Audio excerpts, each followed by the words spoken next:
ಅದು ಯಾವ ಪಕ್ಷ ಯಾವುದಾರಾಗಲಿ ಸನಾತನ ಧರ್ಮವನ್ನು ಎತ್ತಿಡ್ತಕ್ಕಂಥವ್ರು ಎಲ್ಲ ಕಡೆ ಇದ್ದಾರೆ. ಮತ್ತು ಡಿ ಕೆ ಶಿವಕುಮಾರ್ ಯಾಕೆ ಇದು ಮಾಡ್ತಾರೆ, ಯಾಗ ಮಾಡ್ತಾರೆ? ಡಿ ಕೆ ಶಿವಕುಮಾರ್ ಕೂಡ ದೇಶದ್ರೋಹಿನೇ. ಹಂಗಾರೆ ಅವ್ರಿಗೂ ಕಂಡಲ್ಲಿ ಶೂಟ್ ಮಾಡಬೇಕು. ಅದು ಹೇಳೋಕ್ಕೆ ಮಲ್ಲಿಕಾರ್ಜುನ ಖರ್ಗೆ ಧೈರ್ಯ ಇದೆಯಾ? ಇದೆಲ್ಲ ದೊಡ್ಡ ನಾಟಕ, ಓಟ್ ಬ್ಯಾಂಕಿಗೋಸ್ಕರ ನಾಟಕ. ಆದರೂ ಕೂಡ ಕಾಂಗ್ರೆಸ್ ಅವರು ಆಗಲೇ ಹೀನಾಯ ಸ್ಥಿತಿ ಬಂದಿದ್ದಾರೆ. ನಾನೊಬ್ಬ ಭಾರತೀಯ, ಆಮೇಲೆ ಹಿಂದೂ. ಆ ಹಿಂದೂ ಸಂಸ್ಕೃತಿನ ನಾವು ಎತ್ತಿಡ್ತಕ್ಕಂಥ ಎಲ್ಲ ಕೆಲಸಗಳನ್ನ ನಾವು ಮಾಡಬೇಕು ಅಂತ ನನ್ನ ಮಕ್ಕಳನ್ನ ಕಂಡಲ್ಲಿ ಶೂಟ್ ಮಾಡಬೇಕಂತ ನನ್ನ ಮಕ್ಕಳನ್ನ ಅವ್ರನ್ನ ಅಂಥವ್ರನ್ನ ಇವ್ರು ಅಪ್ಕೊಳ್ತಾ ಇದ್ದಾರಲ್ಲ. ಪುಕ್ಷಟ್ಟೆ ಅಕ್ಕಿ ಕೊಡ್ತೀನಿ, ಪುಕ್ಷಟ್ಟೆ ಅದು ಕೊಡ್ತೀನಿ, ಅದ್ರ ಬದಲು ಪುಕ್ಷಟ್ಟೆ ಎಜುಕೇಷನ್ ಕೊಡ್ತಿದ್ದಾರೆ. 5 ಮಕ್ಕಳು ಮಾಡ್ಕೊಳ್ಬೋದಾಯಿತು. ಫಸ್ಟು ಡಿ ಕೆ ಶಿವಕುಮಾರ್ನ ಫಸ್ಟ್ ಮಾಡಿ ಅವ್ರನ್ನ. ನಮ್ಮ ಕೈಲಿ ಮಾಡೋಕ್ಕೆ ಯೋಗ್ಯತೆ ಇಲ್ಲ ಅಂತಂದರೆ ಬಾಯಿ ಮುಚ್ಕೊಂಡು ಸುಮ್ಮನೆ ಇರಬೇಕು. ಮಾಡೋರು ಮಾಡ್ತಾ ಇದ್ದಾರೆ, ಅದನ್ನ ಎತ್ತಿಡಿತಾ ಇದ್ದಾರೆ. ಅದಕ್ಕೆ ಸಹಕಾರ ಕೊಡಿ. ನೀನೊಬ್ಬ ಹಿಂದೂ, ಮೊದಲು ಮಲ್ಲಿಕಾರ್ಜುನ ಖರ್ಗೆ ಅಂತ ನೀನು ಹೆಸರಿಟ್ಕೊಂಡು ಒಬ್ಬ ಹಿಂದುವಾಗಿ ಅದನ್ನು ನೀವು ಎತ್ತಿಡಿ. ಅದನ್ನು ನಿಮ್ಮಂತ ನೋಡಿ, ಅವನಿಗೆ ಮಲ್ಲಿಕಾರ್ಜುನ ಖರ್ಗೆ ಯಾವ ನೈತಿಕ ಅಕ್ಕಿ ಇದೆ ಅವನಿಗೆ ನಮ್ಮ ಸನಾತನದ ಬಗ್ಗೆ ಮಾತಾಡೋಕ್ಕೆ? ಅವನಿಗೆ ಮಹಾಕುಂಭಮೇಳ ನಮ್ಮ ದೇಶದಲ್ಲಿ ನಡೀತಾ ಇರೋದೇ ನಮಗೊಂದು ಹೆಮ್ಮೆ. ಇದು ನಮ್ಮ ಸನಾತನ ಧರ್ಮವನ್ನು ಎತ್ತಿಡಿತಾ ಇರ್ತಕ್ಕಂಥ ಒಂದು ಕೆಲಸ ಮಾಡ್ತಾ ಇದ್ದಾರೆ. ಅದಕ್ಕೆ ಹಿಂದೂಗಳಾಗಿ ಇದು ಭಾರತ ಸರ್ವಧರ್ಮ ಸಮನ್ವಯ ದೇಶ ಅಂತಾರೆ. ಎಲ್ಲರೂ ಅದಕ್ಕೆ ಸಹಕಾರ ಕೊಡಬೇಕು. ಅದರಲ್ಲಿ ಕಾಂಗ್ರೆಸ್ನವರು ಅದನ್ನು ಎತ್ತಿಡಿಯೋದು, ತಪ್ಪುಗಳನ್ನ ಕಂಡುಹಿಡಿಯೋದು ದಯವಿಟ್ಟು ತಪ್ಪಿದು. ಅಲ್ಲ, ನಮ್ಮ ಸನಾತನ ಧರ್ಮವನ್ನು ಅವ್ರು ಅದು ಯಾವ ಪಕ್ಷ ಯಾವುದಾರಾಗಲಿ ಸನಾತನ ಧರ್ಮವನ್ನು ಎತ್ತಿಡ್ತಕ್ಕಂಥವ್ರು ಎಲ್ಲ ಕಡೆ ಇದ್ದಾರೆ. ಮತ್ತು ಡಿ ಕೆ ಶಿವಕುಮಾರ್ ಯಾಕೆ ಇದು ಮಾಡ್ತಾರೆ, ಯಾಗ ಮಾಡ್ತಾರೆ ಅಲ್ವಾ? ಅವ್ರ ಮನೆ ಶೃಂಗೇರಿಗೆ ಹೋಗಿದ್ದಾರೆ, ಪೂಜೆ ಯಾಕೆ ಮಾಡ್ತಾರೆ? ಮಾಡಿ ತಪ್ಪಲ್ವ ಅದು ಕೂಡ ಈಗ ಆ ಥರ ಆದರೆ ಡಿ ಕೆ ಶಿವಕುಮಾರ್ ಕೂಡ ದೇಶದ್ರೋಹಿನೇ. ಹಂಗಾರೆ ಅವ್ರಿಗೂ ಕಂಡಲ್ಲಿ ಶೂಟ್ ಮಾಡಬೇಕು. ಅದು ಹೇಳೋಕ್ಕೆ ಮಲ್ಲಿಕಾರ್ಜುನ ಖರ್ಗೆ ಧೈರ್ಯ ಇದೆಯಾ? ಅದು ನೋಡಿ, ಇದರೊಳಗೆ ಸನಾತನ ಧರ್ಮವನ್ನು ಅವರು ನಮ್ಮ ದೇಶದ ಹಿಂದುತ್ವವನ್ನು ಎದುರಿಡ್ತಾ ಇದ್ದಾರೆ. ಅದು ಇವರು ಸಪೋರ್ಟ್ ಮಾಡಬೇಕು. ಅಂಥದ್ರಲ್ಲಿ ಇವರು ಅದನ್ನು ಅಪೋಸ್ ಮಾಡೋದು ದೊಡ್ಡ ತಪ್ಪು. ಅವರು ಹಿಂದೂ. ಮತ್ತು 1947 ಇಸ್ವಿಯಲ್ಲಿ ಅವರ ತಾಯಿನೂ ಕೂಡ ಕೊಲೆ ಮಾಡಿರತಕ್ಕಂಥ ಒಬ್ಬರು ಮುಸ್ಲಿಮ್ಸರೇ ಕೊಲೆ ಮಾಡಿರೋದು. ಅದನ್ನು ಅವ್ರು ಯಾಕೆ ಗೊತ್ತಾಗ್ತಾಯಿಲ್ಲ ಅವ್ರಿಗೆ? ಇದೆಲ್ಲ ದೊಡ್ಡ ನಾಟಕ, ಓಟ್ ಬ್ಯಾಂಕಿಗೋಸ್ಕರ ನಾಟಕ. ಆದರೂ ಕೂಡ ಕಾಂಗ್ರೆಸ್ ಅವರು ಆಗಲೇ ಹೀನಾಯ ಸ್ಥಿತಿ ಬಂದಿದ್ದಾರೆ. ಒಂದು ಕಡೆ ಕುಂಭಮೇಳ, ಇನ್ನೊಂದು ಕಡೆ ಒಂದು ಪವಿತ್ರವಾದ ಹಬ್ಬ, ಇದೆಲ್ಲದರ ನಡುವೆ ಇವರು VPH ಅವರು ಪ್ರಧಾನ ಕಾರ್ಯದರ್ಶಿ ಆದಂತಹ ಹಿಂದೂ ಸಂಘಟನೆಯವರು ಕಾರ್ಯದರ್ಶಿ ಅವರು ಬಜರಂಗ್ ಲಾಲ್ ಅವರು ಮಾತನ್ನ ಹೇಳ್ತಾರೆ, ದೇಶದಲ್ಲಿ ಜನಸಂಖ್ಯೆ ಅದು ಕೂಡ ಪ್ರಮುಖವಾಗಿ ಹಿಂದೂಗಳ ಜನಸಂಖ್ಯೆ ಕಡಿಮೆ ಆಗ್ತಾ ಇದೆ. ಸತ್ಯ ಅದು. ಎಲ್ಲ ದಂಪತಿಗಳು ಕೂಡ 3 ಮಕ್ಕಳನ್ನ ಪಡೆದುಕೊಳ್ಳಿ, ಹಿಂದೂ ಧರ್ಮನ ಬೆಳೆಸೋದಕ್ಕೆ ಯಾಕೆ ಹಿಂದೆ ಆಗ್ತಿದ್ದೀರಾ ಅನ್ನೋ ಮಾತನ್ನ ಹೇಳಿದ್ದಾರೆ. ಏನು ಅನ್ಸುತ್ತೆ? ಅಲ್ಲ, ಅದು ಆ್ಯಕ್ಚುಲಿ ನಮ್ಮ ದೇಶದ ಆಗಲೇ ಜನಸಂಖ್ಯೆ ಜಾಸ್ತಿ ಆಗಿದೆ. ಅದು ಅವ್ರ ವೈಯಕ್ತಿಕ ಅಭಿಪ್ರಾಯ. ಇದು ಇವತ್ತಿನ ಪರಿಸ್ಥಿತಿಯಲ್ಲಿ 1 ಮಕ್ಕಳು 2 ಮಕ್ಕಳು ಸಾಕೋದು ದೊಡ್ಡ ಕಷ್ಟ ಇದೆ. ಯಾಕಂದರೆ ನಾವು ಬರೀ ಮಕ್ಕಳು ಮಾಡ್ಕೊಳ್ಳೋದು ಅಷ್ಟೇ ಅಲ್ಲ, ಅವ್ರಿಗೊಂದು ಒಳ್ಳೆ ವಿದ್ಯಾಭ್ಯಾಸ ಕೊಡಬೇಕಾಗತ್ತೆ. ಆ ಲೆಕ್ಕದಲ್ಲಿ ಒಂದು ಆರ್ತಿಗೆ ಒಂದು, ಕೀರ್ತಿಗೆ ಒಂದು ಅನ್ನೋದು ಕರೆಕ್ಟ್ ಇದೆ.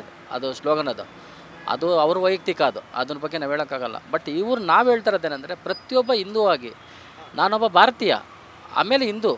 ಆ ಹಿಂದೂ ಸಂಸ್ಕೃತಿನ ನಾವು ಎತ್ತಿಡ್ತಕ್ಕಂಥ ಎಲ್ಲ ಕೆಲಸಗಳನ್ನ ನಾವು ಮಾಡಬೇಕು. ಅದರಲ್ಲಿ ಇವರು ಅದನ್ನು ಮಾಡೋದು ಬಿಟ್ಬಿಟ್ಟು ಇಲ್ಲಿ ನೋಡಿ ಹೇಳ್ತಾರೆ, ಮೊನ್ನೆ BJPಯವ್ರಿಗೆ ಹೇಳ್ತಾ ಇದ್ದಾರೆ, ಇವರು ಜಾತಿ ವಿಷ ಬೀಜ ಬಿತ್ತುತ್ತಾ ಇದ್ದಾರೆ ಅಂತ, ಕೋಮುವಾದಿ ಮಾಡ್ತಾ ಇದ್ದಾರೆ ಅಂತ. ಯಾರು ಕೋಮುವಾದಿ ಮಾಡ್ತಾ ಇರೋದು ಇವಾಗ? ಕಾಂಗ್ರೆಸ್ ಇರ್ತಾನೆ. ಇದು ಮೂಲ ಹುಟ್ಟಾಗ್ತಿರೋದೇ ನೀವೆಲ್ಲ. ಒಬ್ಬ ರಾಷ್ಟ್ರೀಯ ಅಧ್ಯಕ್ಷನಾಗಿ ನೀವು ಏನು ಸಂದೇಶ ಕೊಡ್ತಾ ಇದೆಯಾ? ಅಲ್ಲಿ ನಿಮ್ಮ ಜೊತೆಲಿ INDIನಲ್ಲಿ ಇರ್ತಕ್ಕಂಥವನು, ಆ ತಮಿಳ್ನಾಡಲ್ಲಿ ಇರ್ತಕ್ಕಂಥ ದೊಡ್ಡ ಫ್ರಾಡ್ ನನ್ನ ಮಗ, ದೊಡ್ಡ ಅಲ್ಲಿ ತಮಿಳ್ನಾಡಲ್ಲಿ ಅವನನ್ನು ಯಾರು ಉಪಮುಖ್ಯಮಂತ್ರಿ ಒಪ್ಕೊಳ್ತಾರದು ಅವನನ್ನು? ಅಂಥ ನನ್ನ ಮಕ್ಕಳನ್ನ ಕಂಡಲ್ಲಿ ಶೂಟ್ ಮಾಡಬೇಕಂತ ನನ್ನ ಮಕ್ಕಳನ್ನ ಅವ್ರನ್ನ ಅಂಥವ್ರನ್ನ ಇವರು ಅಪ್ಕೊಳ್ತಾ ಇದ್ದಾರಲ್ಲ. ಇನ್ನು ಪ್ರತಿಯೊಬ್ಬ ಹಿಂದುತ್ವ ನಾನು ಹೇಳ್ತಾ ಇದ್ದೀನಿ, ಯಾವುದೇ ಕಾರಣಕ್ಕೂ ಇಂಥ ದೇಶದ್ರೋಹಿಗಳಿಗೆ ನೀವು ಓಟ್ ಹಾಕಬೇಡಿ. ನೀವು ಫಸ್ಟು ನೀವು ಎತ್ತಚ್ಕೊಳ್ಳಿ. ನಾವು ಹಿಂದುತ್ವವನ್ನು ಉಳಿಸ್ಕೊಂಡ್ರೆ ಇದು ಮಹಾಭಾರತ. ಇದು ಪಾಕಿಸ್ತಾನ ಅಲ್ಲ, ಖಲ್ಜಿಸ್ತಾನ ಅಲ್ಲ, ಇದು ಭಾರತ. ಇದು ಭಾರತ ಹಿಂದೂಸ್ತಾನದಲ್ಲಿ ನಾವು ಫಸ್ಟ್ ನಾವು ಹಿಂದೂಗಳ ಉಳಿಬೇಕು. ಮೊದಲು ನಮ್ಮ ಸಂಸ್ಕೃತಿನ ಎತ್ತಿಡಿಬೇಕು. ಕಡಿಮೆ ಇದೆ, ಅದು ಒಪ್ಕೊಳ್ತಾರೆ. ಅದು ಅವ್ರು ಹೇಳ್ತಾರದು ಒಪ್ಕೊಳ್ತೀನಿ. ಬಟ್ ನಾನು ಹೇಳ್ತಾ ಇರೋದೇನೆಂದರೆ, ಇವತ್ತು ನಮ್ಮ ಪರಿಸ್ಥಿತಿ ನೋಡಿ, ಇವತ್ತು ನಾನು ಆಟ ಓಡಿಸ್ತೀನಿ, 1,000 ರೂಪಾಯಿ ದುಡಿತೀನಿ. ನಾನು 2 ಮಕ್ಕಳನ್ನ ಓದಿಸ್ಬೇಕಾದ್ರೆ ನನಗೆ ತುಂಬ ಕಷ್ಟ ಇದೆ. ಅಂದರೆ ಇವತ್ತಿನ ಈ ಜಾಗದಲ್ಲಿ ಹೇಳ್ತಾ ಇರೋದು, ಎಲ್ಲ ಕಡೆ ಕಷ್ಟ ಇದೆ. ಇವರು ನಾನು ಪುಕ್ಷಟ್ಟೆ ಅಕ್ಕಿ ಕೊಡ್ತೀನಿ, ಪುಕ್ಷಟ್ಟೆ ಅದು ಕೊಡ್ತೀನಿ, ಅದ್ರ ಬದಲು ಪುಕ್ಷಟ್ಟೆ ಎಜುಕೇಷನ್ ಕೊಡ್ತಿದ್ದಾರೆ. 5 ಮಕ್ಕಳು ಮಾಡ್ಕೊಳ್ಬೋದಾಯಿತು ಅಲ್ವಾ? ಅದನ್ನು ಇವರು ಈ ದೇಶದವರು ಅದು ಮಾಡೋಕ್ಕಾಗಲ್ಲ. ಯಾಕಂದರೆ ಇವರು ಬರೀ ರಾಜ್ಯಕ್ಕೆ ವಿಷ ಬೀಜ ಬಿತ್ತುತ್ತಾ ಇದ್ದಾರೆ, ದ್ವೇಷದ ವಿಷ ಬೀಜ ಬಿತ್ತುತ್ತಾ ಇದ್ದಾರೆ. ನೀವು ಆ ಥರ ಇದ್ದರೆ ಫಸ್ಟು ಡಿ ಕೆ ಶಿವಕುಮಾರ್ನ ಶೂಟ್ ಮಾಡಿ ಅವ್ರನ್ನ. ದೇಶದ್ರೋಹಿ ಅಂತ ಫಸ್ಟ್ ಅವ್ರನ್ನ ಶೂಟ್ ಮಾಡಿ ನೆಕ್ಸ್ಟ್ ಫರ್ದರ್ ನೀವು ನೆಕ್ಸ್ಟ್ ಬೇರೆಯವ್ರಿಗೆ ಹೇಳಿ ನೀವು ರಾಷ್ಟ್ರೀಯ ಅಧ್ಯಕ್ಷ ಅಲ್ಲ, ರಾಷ್ಟ್ರೀಯ ಅಧ್ಯಕ್ಷ ಆಗಿರೂ ರಾಜ್ಯ ಅಧ್ಯಕ್ಷನಿಗೆ ಮೊದಲು ಶೂಟ್ ಮಾಡಿ, ಗನ್ನ ಚಾನ್ ಶೂಟ್ ಮಾಡಿ ಮೊದಲು, ಆಮೇಲೆ ನಾನು ಒಪ್ಕೊಳ್ತೀನಿ ನಿಮ್ಮ ರಾಷ್ಟ್ರೀಯ ಅಧ್ಯಕ್ಷ. ಅದೆಲ್ಲ ಬಿಟ್ಬಿಟ್ಟು ಕೊನೆಗೆ ಯಾಕೆ ಬಿಜೆಪಿ RSS ದೇಶದ್ರೋಹಿಗಳು ಏನೋ ಸ್ನಾನ ಮಾಡ್ತೀವಿ, ಪವಿತ್ರ ಸ್ನಾನ ಮಾಡ್ತೀವಿ, ಬಡತನ ಹೋಯ್ತಾ ಅಂತ ಕ್ವಶನ್ ಮಾಡಿದ್ದಾರೆ, ವ್ಯಂಗ್ಯ ಮಾಡಿದ್ದಾರೆ. ದೇಶದ ಬಡತನ ಹೋಯ್ತಾ, ಹೊಟ್ಟೆ ತುಂಬ ಅಂತ ಕೇಳಿದ್ದಾರೆ. ಬಡತನ ಹೋಗೋದಕ್ಕೋಸ್ಕರ ಸ್ನಾನ ಮಾಡೋದಲ್ಲ, ಅದು ನಮ್ಮ ಸಂಸ್ಕೃತಿನ ಎತ್ತಿ ಹಿಡಿತಕ್ಕಂಥ ಸ್ನಾನ ಮಾಡೋದು. ಹಂಗಾರೆ ಧರ್ಮಸ್ಥಳಕ್ಕೆ ಬರ್ತಾರೆ ಜನ, ಧರ್ಮಸ್ಥಳದಲ್ಲಿ ಯಾಕೆ ಮತ್ತು ಇದ್ರಲ್ಲಿ ಹೋಗಿ ನಾವು ಸ್ನಾನ ಮಾಡಬೇಕು? ನೇತ್ರಾವತಿನಲ್ಲಿ ಅವ್ರಿಗೆ ತಲೆ ಎಲ್ಲ ಕೆಟ್ಟಿದೆಯಾ? ಅವ್ರಿಗೆ ತಲೆ ಕೆಟ್ಟಿದೆಯಾ? ಮತ್ತು ನಂಜನಗೂಡಿಗೆ ಹೋಗ್ತೀವಿ, ಕಪಿಲದಲ್ಲಿ ಯಾಕೆ ಸ್ನಾನ ಮಾಡ್ತೀವಿ? ಅವ್ರಿಗೆ ತಲೆ ಕೆಟ್ಟಿದೆಯಾ? ಮತ್ತು ಉತ್ತರ ಪ್ರದೇಶಕ್ಕೆ ಹೋಗ್ತೀವಿ, ಗಂಗಾದಲ್ಲಿ ಸ್ನಾನ ಮಾಡ್ತೀವಿ, ನಮಗೆ ತಲೆ ಕೆಟ್ಟಿದೆಯಾ? ನಮಗೆ ಇದು 144 ವರ್ಷಕ್ಕೆ ಬಂದಿದ್ದು, ಇದು ನಾವು ಅದನ್ನು ಅಪ್ಕೊಳ್ಬೇಕು, ಅದನ್ನು ಅಕ್ಸೆಪ್ಟ್ ಮಾಡಬೇಕು.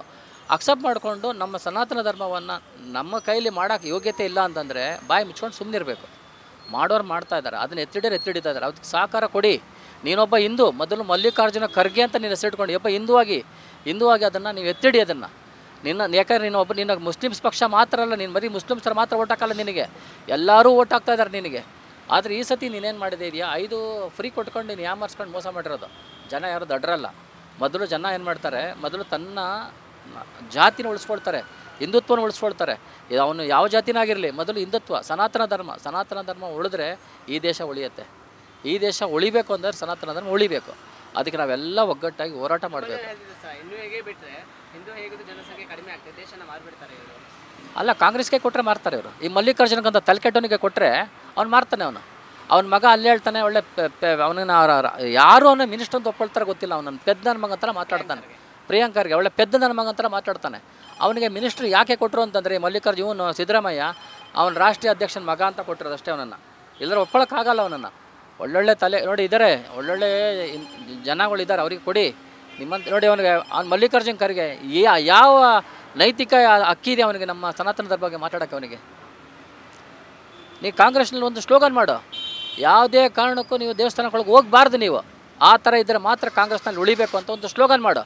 ಅವನು ಕರೆಕ್ಟಾಗಿ ಅವನು ಈ ದೇಶದ ರಾಷ್ಟ್ರೀಯ ಅಧ್ಯಕ್ಷ ಆದರೆ ಅದು ಸ್ಲೋಗನ್ ಮಾಡಲಿ, ಅದಕ್ಕೆಲ್ಲ ನಾವು ಆಮೇಲೆ ಒಪ್ಕೊಳ್ತೀವಿ. ನಾವು ಮಲ್ಲಿಕಾರ್ಜುನ್ ಖರ್ಗೆ ನಿಜವಾದ ದೇಶದ್ರೋಹಿ ಮಲ್ಲಿಕಾರ್ಜುನ್ ಖರ್ಗೆ ಮತ್ತು ಅವನ ಮಗ ಮತ್ತು INDA ಏನಲ್ಲ ಆ ಪಕ್ಷದವರು, DMK ಪಕ್ಷದವರು ನಿಜವಾದ ದೇಶದ್ರೋಹಿಗಳು. ಅವರಿಗೆ ಮೊದಲು ಶೂಟ್ ಮಾಡಿ. ಮೊದಲು ಇದು ನಿಮ್ಮ ಚಾನಲ್ ಮುಖಾಂತರನೇ ಇದನ್ನು ನೀವು ಎಲ್ಲರಿಗೂ ಹುರಿದುಂಬಿಸಿ. ಯಾಕೆಂತಂದರೆ ನಮ್ಮ ಸನಾತನ ಧರ್ಮವನ್ನು ಉಳಿಸ್ಬೇಕ್ರಿ, ಅದನ್ನು ಉಳಿಸಿ. ಯಾಕೆಂದರೆ ನಮ್ಮ ತಾಯಿ ಅದು ಕರೆಕ್ಟಾಗಿ ಮಾಡ್ತಾ ಇದ್ದಾರೆ. ಅವ್ರಿಗೆ ಬಜರಂಗ ದಳ ತಪ್ಪಿಲ್ಲ, ಅವರು ದೇಶದ್ರೋಹಿಗಳಲ್ಲ. ಈ ದೇಶವನ್ನು, ಭಾರತ ದೇಶವನ್ನು ಮಹಾಭಾರತ ಮಾಡೋಕ್ಕೋಸ್ಕರ ಅವರು ತನ್ನ ಎಲ್ಲ ಥರದ ನಿಸ್ವಾರ್ಥ ಸೇವೆ ಮಾಡ್ತಾ ಇರೋದು ಬಜರಂಗ ದಳದವರು. ನಿಮ್ಮ ಕಾಂಗ್ರೆಸ್ದವರೆಲ್ಲ ನೀವು ರಾಜ್ಯಕ್ಕೆ ದುರುದ್ದೇಶದಿಂದ ಜನಗಳಿಗೆ ಮೋಸ ಮಾಡಿ ಮಕ್ಕಳು ಟೋಪೆ ಹಾಕಿ ನೀವು 100% ಸರಿ ಇದೆ ರೀ. ಸನಾತನ ಧರ್ಮ ಉಳಿಸ್ತಾ ಇದ್ದಾರೆ ಅವರು. ಅವ್ರಿಗೆ ನಿಮ್ಮ ಕೈಲಿ ಆದರೆ ಸಹಾಯ ಮಾಡಿ, ಇಲ್ಲ ಬಾಯಿ ಮುಚ್ಕೊಂಡು ಸುಮ್ಮನೆ ರೀ, ಆ ಕೆಲಸ ಮಾಡಿ. ಅದು ಬಿಟ್ಬಿಟ್ಟು ದೇಶದ್ರೋಹಿ ಮಾತುಗಳನ್ನ ಆಡೋದು, ಕೋಮುವಾದನ್ನು BJP ಮಾಡ್ತಾ ಇಲ್ಲ, ಮಾಡ್ತಾ ಇರೋದೇ ಕಾಂಗ್ರೆಸ್ನವರು ಮಾಡ್ತಾ ಇರೋದು.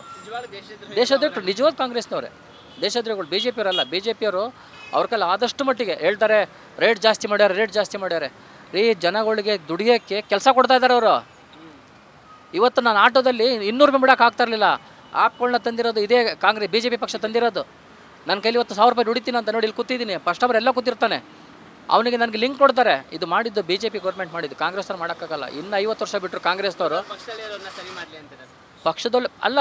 ಮಲ್ಲಿಕಾರ್ಜುನ್ ಖರ್ಗೆ ಆ ಥರ ಹೇಳೋಕ್ಕೆ ತಾಕತ್ತಿದ್ದರೆ ಮೊದಲು ಒಂದು ಸ್ಲೋಗನ್ ಮಾಡಲಿ. ಕಾಂಗ್ರೆಸ್ನಲ್ಲಿ ಇರ್ತಕ್ಕಂಥ ಪ್ರತಿಯೊಬ್ಬ ವ್ಯಕ್ತಿ ಯಾವುದೇ ಕಾರಣಕ್ಕೂ ದೇವಸ್ಥಾನಗಳಿಗೆ ಹೋಗಬಾರ್ದು, ಬರೀ ಮಸೀದಿ ಚರ್ಚ್ ಎರಡಲ್ಲೇ ಇರಬೇಕು ನೀವು ಅಂತ ಸ್ಲೋಗನ್ ಮಾಡಲಿ.